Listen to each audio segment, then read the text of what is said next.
Is it cheating to use a recording template or a mixing template? Let's discuss.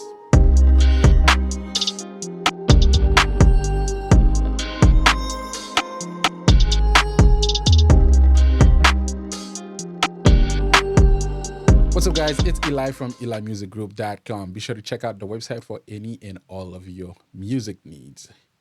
For today's video, I wanted to talk about templates and discuss whether or not it is cheating to use the templates when you're recording or when you're mixing.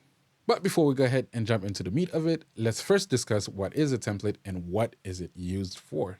A template is basically the foundation for something, or a preset, if you will. Essentially, what that means is a template is a starting point. If used correctly, it should give you a clear idea of what it is that you're about to do. For example, when building a house, the first thing that you see is the foundation. With the foundation, you have a good idea of what the house is going to look like. Now, that foundation itself is not going to determine what type of house that you're going to build, but it will give you a clear idea of what is possible.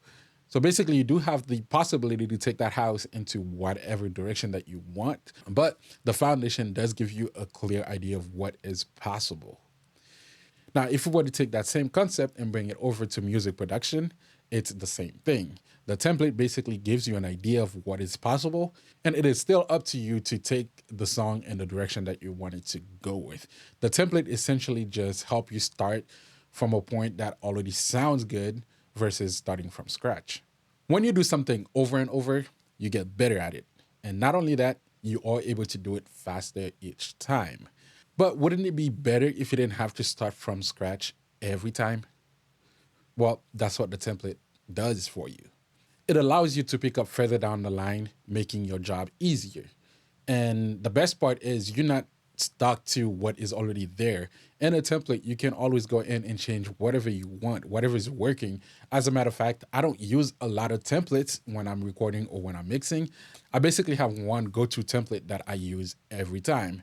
Now, that template is not going to work for every song. So what do? I go ahead and remove what I don't need and add what it doesn't already have. Because at the end of the day, I'm taking the song to the direction that I want it to go in. The template just allows me to start at a point that is further along than if I were to start from scratch. I know a lot of you guys play video games, so you do understand the concept of not starting from scratch every time you put in your favorite video game, right? The last time you were playing, you got to a point where you had to save your progress. That way, when you come back tomorrow, you just pick up from there. Think of recording with a template just like that, except you are essentially playing a new video game every time, and you have the ability to actually go back and make adjustments as you need to. For example, your template may have autotune on your record track, right? You probably don't want to use autotune on a rap vocal, so you probably want to remove that autotune so the rap could sound natural. Or maybe the autotune on your template is there simply to help your singer reach those notes that they can't quite make it to, where the song that you're recording now asks for the autotune to be a little bit more robotic, right? So you do have the ability to make all those adjustments as you go. The template just allows you to work faster, and it helps you make better decisions.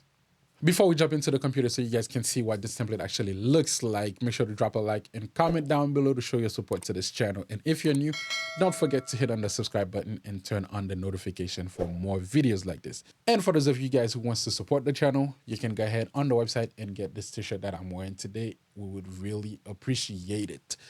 And I'm going to have a link down in the description for my Canva affiliate link. For those of you guys who make YouTube videos or who wants to stand out on social media, or maybe you even have a business that you want to promote, go ahead and use my link to sign up for Canva today. We will get a small commission on your order, and it's going to be at no extra cost to you. So it's basically a win-win for everyone. You get to have access to arguably the best social media resources out there, and you get to help support the channel at no extra cost to you. Let's go ahead and jump into the computer and see what this template actually looks like. And at the end, I'm going to answer the question as far as if it is cheating to use a template to record or to mix with. At least I'm going to give you guys my opinion on that. All right, so let's jump into the computer. Jumping into the computer, this is what my template looks like for Luna. And like I said, it is bare bones. There's not a lot going on. The only thing I basically have in here is the most common tracks that I use every time I'm recording. And everything is already routed to where they need to go. And as well as my vocal bus already has my most go-to plugins on there. And also my most go-to reverb and delays on there. And my master bus has my favorite compressor right now, and also a virtual tape machine. And as far as the tracks that I have, this is the beat track. This is where I import the beat to. And as you can see, it's a stereo track. And right next to that, you can see I have the record track. That's what I'm using right now to record my voiceover. And on that track, you can see I have Metatune. But as you guys know, if you saw my last video, when you're recording in Luna and you're recording in low latency mode, you don't get to monitor through third-party plugins, which means recording using Metatune is actually disabled when I have a low latency mode on. But I still keep it on this track just in case. All right. And as you can see on my lead or rap vocal, there is nothing there. If I scroll all the way down, you'll see it's already routed to, you'll see the sends are already routed to the main reverb and the delay. And it's also already routed to my vocal bus. And it is essentially the same for all the other tracks. And on this template, I have a hook track, doubles, and ad libs. That is basically all I have. This is one of my most common used recording templates. There's not really any processing on any of those vocals themselves. The only tracks that have processing on them is the vocal bus. Again, it already has my most commonly used plugins on there.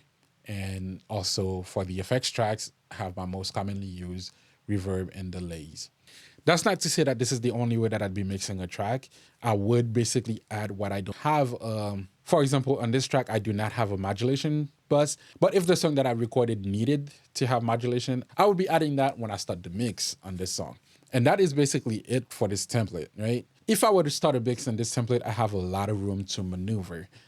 At the same time, I already have a clear idea of where I would want to take this mix based on all the plugins that I already have on there. This template essentially just helped me start further along without dictating exactly where to take the mix.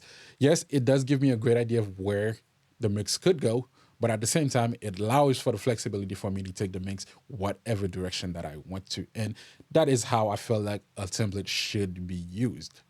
Now, to answer the question whether or not it is cheating to use a template when recording, my answer is simply no. Now, I know there's a lot of producers out there who are selling mixing templates saying that if you want to sound like so-and-so, go ahead and get this template and you will sound like that person. And that is all true. But what they are not saying is that the template is not the end all be all for your song. It is a starting point, all right? A starting point means it's pushing you in that direction, but you still need to make some tweaks to be able to end exactly where you want to go. The template, again, should not be the final mix. It should be a starting point. So that's it for this video. I hope it was helpful. And if you guys did enjoy it, make sure to drop a like and comment down below to show your support. And if you're new, don't forget to hit on the subscribe button and turn on the notification for more videos like this. I'll see you guys next time in the next video.